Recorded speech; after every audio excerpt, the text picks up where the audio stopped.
This is one of those stories I've been sitting on for a really long time. It happened back when I was maybe 25 or 26, way before I met my wife and way before we had kids. I was a completely different person back then. Not in a bad way, just in the sense that I had the kind of free time and risk tolerance that I genuinely can't relate to anymore. I used to do these solo backpacking trips a few times a year, usually somewhere in the Appalachians. I'd drive out to some remote trailhead, hike deep into the backcountry, way off the trail, and spend a few days completely off the grid. No cell service, no other people, nothing. I loved it. My friends thought I was insane, and honestly, I kind of was. This particular trip was in the Cherokee National Forest, and it changed how I see backpacking forever. I had been out there for 2 days, and everything had been going perfectly. The weather had been great, the trail was quiet, and I hadn't seen another person since the first morning. That changed pretty quickly, though. On the afternoon of the second day, I noticed dark storm clouds building up to the west. I wasn't too worried at first. I'd hiked through rain plenty of times, and it was never a big deal.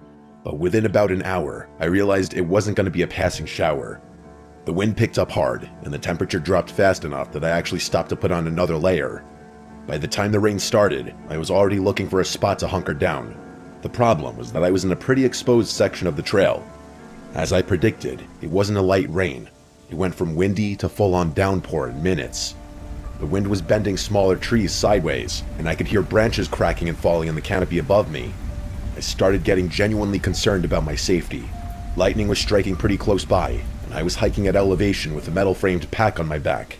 Not ideal. I kept pushing forward, completely soaked at that point. I was scanning the woods on either side of the trail for anything that could pass as shelter. As if by some miracle, I actually saw a structure through the trees off to my left. It was small and dark and partially hidden by the forest, but it was unmistakably man-made. As I got closer, I realized it was a tiny, one-story cabin. They looked extremely old, like it could have been a hunting cabin or a homesteader's shelter from decades ago. There was a single window on the side I was approaching. I can't overstate how relieved I was. I practically sprinted over to the thing and pushed the door open. Inside, it was dim but dry. There wasn't much in there, just a chair, a small table, and what looked like a cot frame pushed against the far wall. There was a stone fireplace on the right side that was clogged with old ash and debris. The place honestly smelled really bad, but I didn't care about anything other than stripping out of my soaked clothes and laying down. There wasn't a couch or anything in there, so I literally just picked a spot on the floor and lied down. I was in survival mode at that point, not exploration mode. All I cared about was that I was out of the storm. It wasn't until I'd been inside for maybe 10 or 15 minutes that I started actually looking around. With the storm raging outside, there wasn't much else to do besides flick on a flashlight and snoop, so that's exactly what I did. There was more stuff in that cabin than I had initially realized. For starters, there was a sleeping bag rolled up in the corner near the cot frame. It didn't look ancient like the rest of the place, which confused me. There were also a couple of cans and water jugs on the table, which made me think someone had been using the place as a base camp of sorts. Maybe another backpacker or a hunter. It wasn't unusual to find stuff like that in remote cabins, but the more I looked around, the more things started bothering me. There were marks on the wall near the door. At first I thought they were just damage from age or weather, but when I got closer to inspect them, I could see they were scratches. There were dozens of them, some shallow and some deeper. There was no pattern or order to the marks, at least not one I could see. I stepped back and looked at the door itself. The handle was a simple latch, which wasn't unusual. Despite the storm, I opened the door just to get a look at the mechanism. There was a metal bracket on the outside of the frame, which looked like it was designed to hold a padlock. The bracket was on the outside. There was no corresponding latch on the inside. That meant the door could only be locked from the outside. Things only got stranger. I shut the door and started looking around the cabin. The only thing I hadn't checked out yet was the window, so I walked over to it. The glass was still perfectly intact, which surprised me given the apparent age of the place. But then I noticed why. There were screws drilled into the window frame, one in each corner securing it shut. Those had also been driven in from outside, and around the edges of the frame on the inside, there were more scratches, deep ones. These were unmistakable. They honestly looked like someone had tried to pry the window open with their bare hands. All of it hit me at once. Someone had been kept in this cabin, trapped, as in kept against their will. I should have left right then, and I did consider that, but there was a good part of me that felt like whatever had gone on in that cabin was well in the past. Everything in the cabin looked really old. Even the sleeping bag, which did look on the newer side, admittedly, was rigid and dusty. Plus, the last thing I wanted to do was go back out in that storm again, so I stayed. I'm not sure how much time passed, maybe an hour, maybe more. The storm wasn't letting up at all. If anything, it had gotten worse. The rain on the roof was so loud that it was hard to hear much of anything else. That's probably why it took me so long to notice the other sound. I picked up on the scratching or scraping noises from outside, somewhere along the left wall of the cabin. At first, I thought it was a branch, but I couldn't remember if there had been branches low enough to even touch the exterior of the cabin. As I was thinking about it, I heard 2 heavy thumps on the porch. They honestly didn't sound like storm sounds. This time I stood up. I did that thing where you freeze in place and try to focus by staring at a random spot on the wall. I was trying to listen, but if someone was moving out there, it would have been impossible to hear over the storm.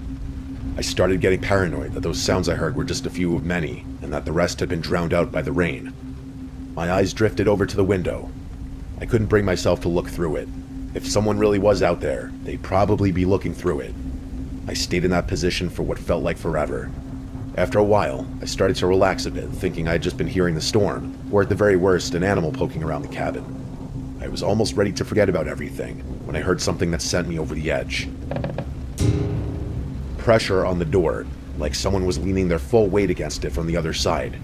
The wood creaked and the latch rattled once before the pressure released. My heart rate instantly shot back up, and that's when something clicked. Why would someone be outside in a storm like this, circling the cabin, tapping on the walls, without just coming in?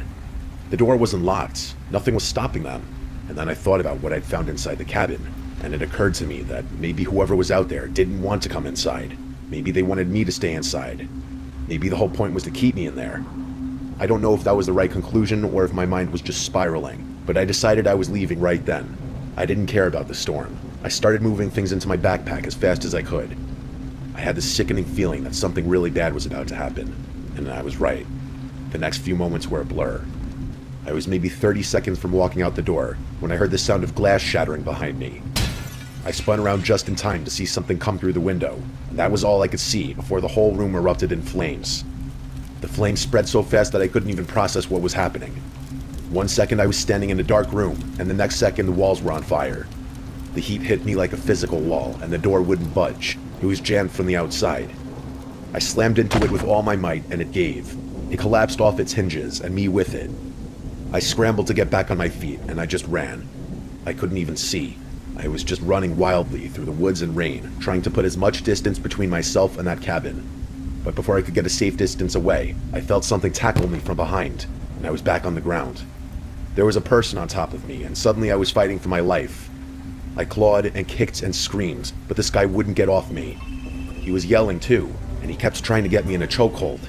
He was gouging at my eyes and pulling my hair, and I started to feel dizzy, but I managed to push him off. I got back up and kept running, and whoever had just tried to kill me was screaming like a maniac. I looked back twice. I couldn't see my attacker, but I did see the cabin, which was fully engulfed in flames. I think the picture of that fireball is burned into my brain forever. The second time I looked back, the glow was smaller but still visible through the woods, but I just kept running. For all I knew, I was being chased. I didn't stop until my legs gave out. I found a spot where a couple of large trees had fallen against each other, and there was a narrow gap underneath that blocked most of the rain. I crawled under there and just collapsed. I couldn't feel my body. I don't know if it was the fire, the rain, or the attack. Maybe all three, but I was completely numb. All I did was sit in that crouched position and try to keep breathing. I don't know how many hours passed under those trees, but time lost all meaning. Eventually, I felt some feelings start to re-enter my body, and I told myself it was move or die. Whoever was out there was probably looking for me, and he couldn't have been that far away. So I got up and started moving through the woods. I didn't know where the trail was, but I didn't really care. I honestly can't tell you how I survived that night, but I did. I stumbled onto a random trail and just followed it. I was soaked and probably bleeding from multiple places, but I just kept trudging on. Eventually, the rain subsided a bit, at least enough for me to figure out where I was. I made it to some random trailhead, and by that point, the storm had passed. I don't remember too much after that. All I remember is that the first person I saw drove me to a hospital. I had second-degree burns on my left forearm and the back of my neck, and doctors told me I was lucky I hadn't inhaled more smoke than I did. None of it was permanent, but it hurt like hell for a long time afterwards. By the time I was healed and safe at home, I told myself I would never camp or hike alone again. Someone had intentionally set that cabin on fire to kill me, That's the only thing that makes any sense. It was pouring rain, a full-blown thunderstorm, and the roof was metal. There's no way a wooden structure goes up like that fast unless the wood had been treated with something beforehand. I gave the police everything, or as much as I could, but I could tell they weren't really going to do anything. And to be fair, I wasn't in a charted part of the woods, so it would have been silly to hound them. The only thing I don't understand is the timing of everything. My wife would probably tell you I stopped doing solo trips because I grew up and got more responsible, and she's not entirely wrong, but I honestly never told her about this incident. And I know I'll never go backcountry trekking again alone.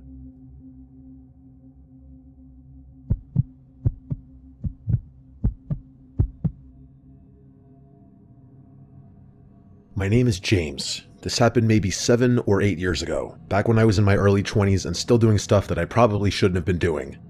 I had this friend Charles, who was kind of notorious in our friend group for finding cool places to explore, like abandoned buildings and old factories. If it was somewhere you weren't supposed to be, Charles had probably already been there and can tell you exactly how to get in. He spent a weird amount of time on Google Earth and these niche urbex forums, and he'd always be hitting the group chat with screenshots of random places he wanted to check out. Most of us would entertain his ideas, but never actually follow through. I was usually the exception. Charles and I had been friends since high school, and I think the reason we got along so well was that we had similar thresholds for risk. While most of our friends would hear his pitches and go, "That sounds insane," I'd hear them and go, "When are we going?" It was a dynamic that led to some great memories and a few situations that I look back on now and genuinely wonder how we made it out unscathed. This story is about one of those situations. One weekend, Charles texted me about a fire lookout tower he'd found deep in some forest not far away from us. I really wish I could remember the name of the forest, but I can't. Charles said it had been decommissioned years ago and was just sitting out there in the middle of nowhere, completely untouched. He didn't tell me how he'd found it, but I didn't want to know. He was convinced we could hike out to it, climb it, and spend the night up there. I was more skeptical. I mean, things like that are usually fenced off or at least protected somehow, but I promised him I'd at least come and check it out. To be fair, the idea of being 70 feet or so up in the middle of a forest with a 360-degree view sounded incredible to me. We picked a random weekend and made it happen. Charles planned the entire thing out, including the drive, what to pack, and how to find the tower once we were in the woods. It was a 3-hour drive away, and Charles told me the hike would be off the trail, but pretty short, about 4 miles or so. We drove out early in the morning on Friday and made it into the woods sometime in the afternoon. For some reason, I was kind of expecting us to get lost, or at the very least not find the tower, which is exactly why I was all the more astonished when we actually did. Seeing it through the trees for the first time was an insane sight. I remember blurting out "no fucking way" when I saw how tall it was.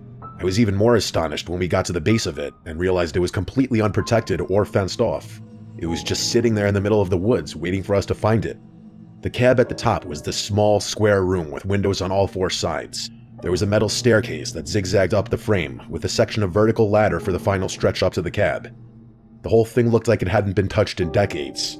Some of the lower railings were bent or missing, and there was graffiti on the support beams near the base. To be completely honest, it did not look like the type of structure anyone would be eager to climb, but Charles was practically giddy. While I was hesitating and debating whether I should try convincing him to back out, he had already started climbing. I yelled at him to be careful, and that got him to slow down.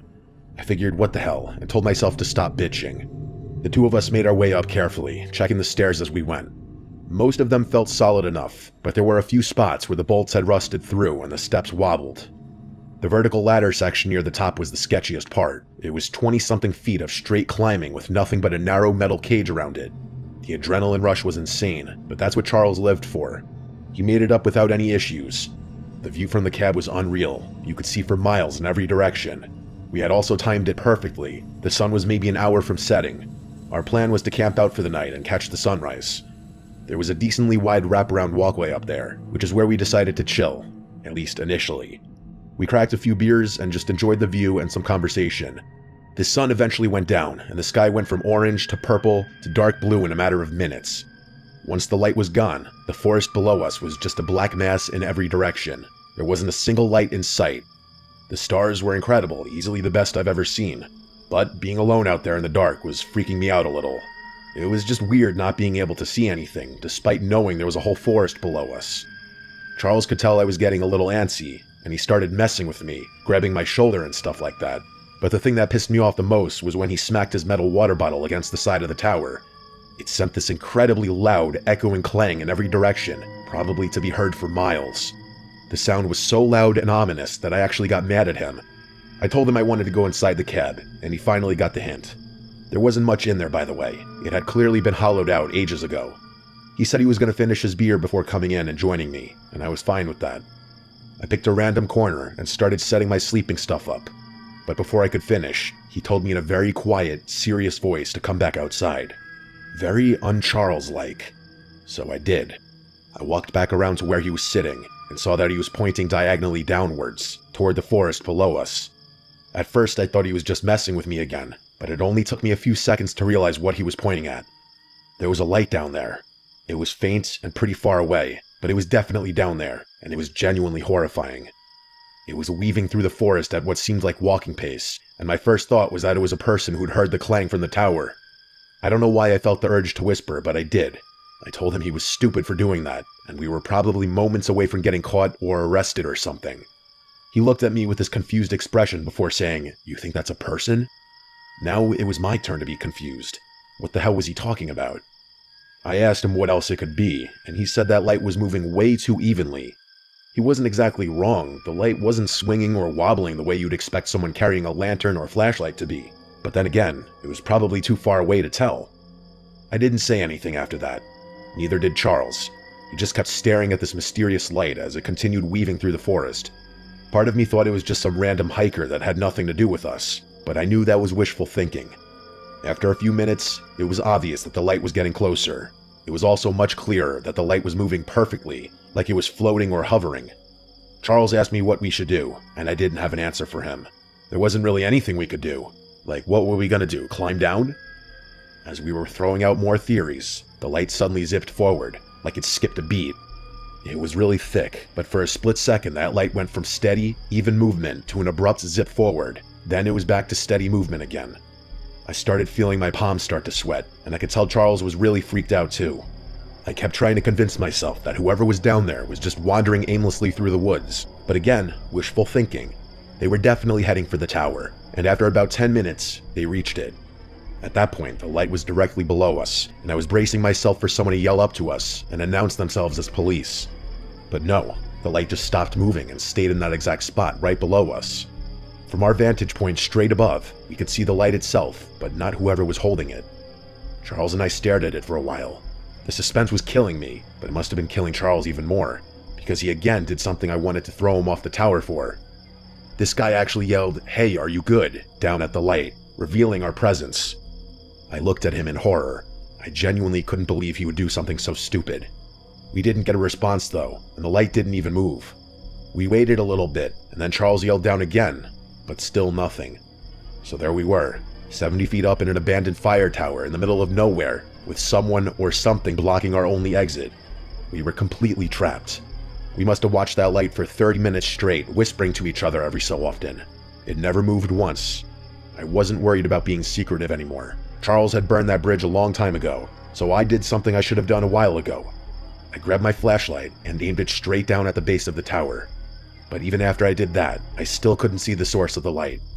Eventually, we accepted that there was nothing we could do and tried to go back to what we were doing. We went back to talking, but I made sure I never took my eyes off that light for more than a few seconds. Charles thought it was some kind of LED that someone had placed there to mess with us, but who the hell would bother doing that? At some point, Charles said he was going to climb down and check it out, and I told him that was insane. Not only was that inviting trouble, but it was downright stupid and dangerous. As we were arguing about it, I glanced down and realized that I couldn't see the light anymore. There was just darkness and more darkness down there again. I frantically scanned the emptiness below us with my eyes, looking for the light, but it wasn't there anymore. Charles seemed relieved, but I was the opposite. He kept telling me to relax, saying whoever had been there had probably left, but I was more freaked out than I had been when the light was just sitting there motionlessly. The thought that someone could be down there, and now we couldn't even see them, was terrifying to me. Charles reassured me that we'd obviously be able to hear if anyone tried to climb the ladder, which I guessed was true, but I was still really unsettled. Suddenly, I didn't want to be in the open air anymore. I suggested that we wait out the rest of the night from inside the cab, and he agreed. So we went inside and set up our sleeping bags. Neither of us were going to sleep though, that was suicide. Staying awake turned out to be the right decision, because not 20 minutes after going inside, we started hearing noises. The first ones were all metallic clangs that echoed up through the steel frame of the tower. They weren't footsteps, which I want to be crystal clear about, because I was listening specifically for footsteps, and this was not that. It sounded more like someone struck one of the support beams with a wrench or a crowbar. A few minutes later, another one came. This one was more of a grinding sound, like metal being twisted against metal, and it lasted for a good few seconds before stopping. Charles and I kept looking at each other like we were expecting the other one to do something, but there was nothing we could do. The sounds kept coming from what sounded like different spots, which was what really got me, because it meant whatever was causing them was moving down there. The sounds continued on and off for a while. I kept trying to map out the sounds in my head, figure out where they were coming from, how many sources there were, whether they were getting closer or staying at the same level. I couldn't make sense of any of it. Charles and I were whispering to each other about what we'd do if we started hearing someone walking up. I was sitting against the far wall of the cab, facing the windows on the opposite side. Charles was on the opposite side, looking over my shoulder. There were so many windows in there that we didn't feel safe and wanted to be able to see out of all of them. There wasn't much to see though. They were all pretty dark, with the only light being from the stars and the moon. But then, I saw something. A dark outline moved across the glass. My brain couldn't process what I was seeing fast enough, but then it passed in front of the next pane over, and that's what did it. I couldn't help but yell, and Charles scrambled away from the window. The two of us immediately ran over to the door and pressed our backs against it. If someone tried to come through that door, they were going to have to push through both of us. I kept looking for the figure through the windows, but I couldn't see anything. That was impossible though. Unless they were crawling on all fours, I should have been able to see them. Charles and I sat up like that for a really long time, and I could hear him hyperventilating. What followed was the most tense and terrifying few hours of my life. Charles and I sat there in that exact position like our lives depended on it. By the time the sun started coming up, I was completely exhausted. When it was finally light enough to see, I counted to 3 and then swung the door open violently, expecting someone to be crouching behind it, but there was no one there. Charles and I ran around the side of it to confirm that, and it was clear. I looked down to the base of the tower, and there was nothing down there either. We grabbed our stuff and started descending as fast as we could. We made it about 3/4 of the way down the staircase before Charles stopped in front of me. He just stood on the landing, staring down at the next section of stairs. I looked past him and saw it immediately. An entire section of the staircase was gone. It wasn't just a few steps. I'm talking about an entire section of stairs, straight up missing. It was impossible, but we were staring at it. Someone had deconstructed an entire section of staircase during the night while we were sitting directly above them. That must have been what those sounds were. But that didn't make sense. The noises didn't stop until after I had seen the person up there. So had they really crossed that gap twice? In the dark? No way. Plus, there's absolutely no chance someone could have done that without us hearing it. That would have been a lot louder than a few clangs here and there. We stood on that landing for a while, trying to figure out what to do. We had to just jump across. It wasn't that far, but it was still scary. Charles ended up twisting his ankle, but I was fine. We made it the rest of the way down, and that was that. There was no one waiting for us at the bottom. There was actually nothing there at all, including the metal steps that had been removed, at least as far as we could tell. Granted, we didn't look around too much. It didn't make any sense, but we weren't sticking around. I still don't have an explanation for any of it. Not the light, not the sounds, not the figure I saw outside the window, and definitely not how someone managed to remove an entire section of steel staircase in the middle of the night without us hearing it. Every time I see Charles, this is something we still talk about.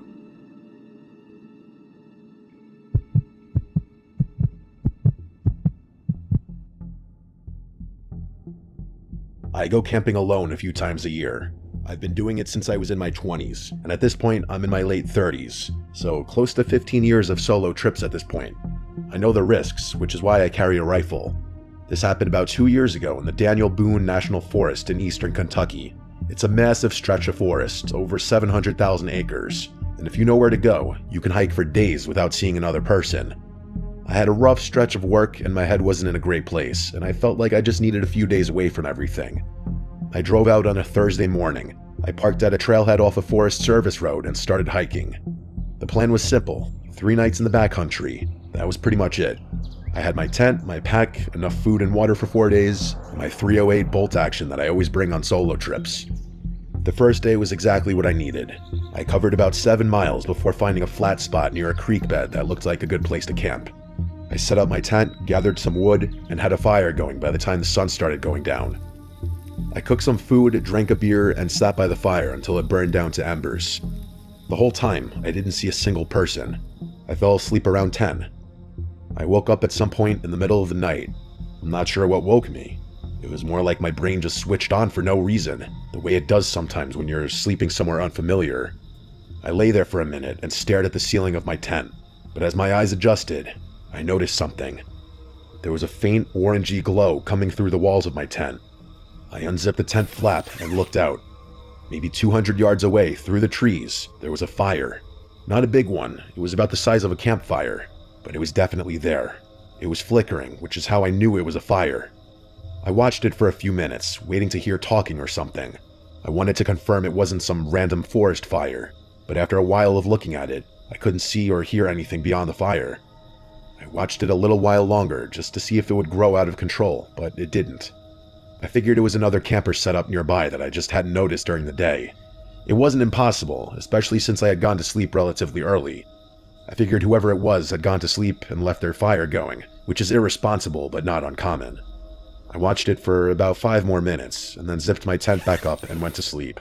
It didn't bother me too much. When I woke up the next morning, the fire was the first thing I thought about. Not because it had scared me, but because I was curious.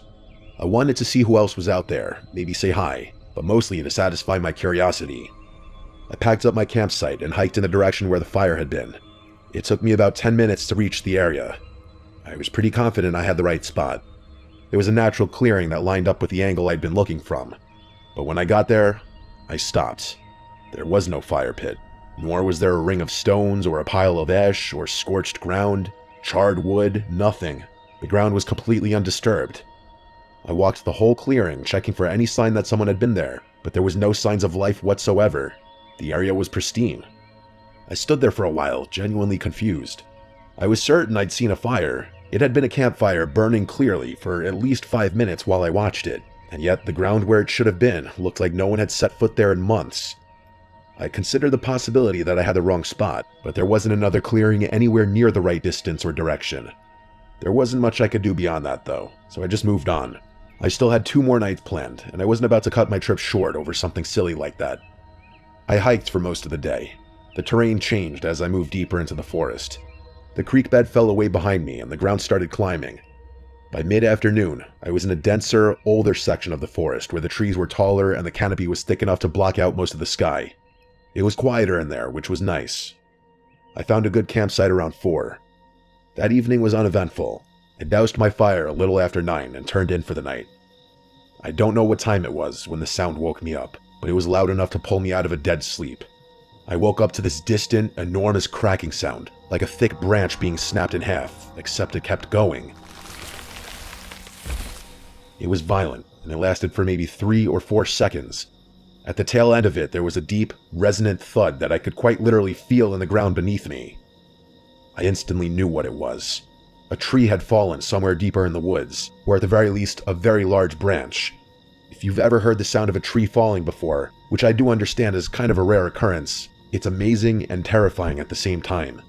It didn't scare me per se, but the deafening force and scale of it gave me this crazy adrenaline rush. I lay there in my sleeping bag, trying to figure out what had just caused it. The more I thought about it, the less sense it made. It wasn't storming, and there was barely any wind. There was nothing I could think of that would have brought a tree down on a night like this, but there was also nothing I could do. I couldn't fall asleep at that point either. My heart was still racing, and the adrenaline had me awake, so I just kind of closed my eyes and waited for it to wear off. But then, not 10 minutes later, it happened again. Only this time, it was much louder. That same gruesome crackling sound, followed by a crash of branches and a deafening thud, but this one was close. Not right on top of me, but close enough that the sound was almost disorienting, and it came from a completely different direction than the first one. The first tree had fallen somewhere to the south, and the second one was to my northwest. I sat up immediately. Now I was actually scared. 2 trees falling on the same night in 2 different parts of the forest with no wind and no storm. That was inconceivable. I kept trying to come up with an explanation that made sense. The most logical thought was that the first one had caused some kind of chain reaction, but that hypothesis didn't account for the fact that the trees fell in completely different parts of the forest. Whatever brought down the first tree had nothing to do with the second one. They were 2 different events. But that was even more inconceivable. I was sitting there processing all of this when I heard something new.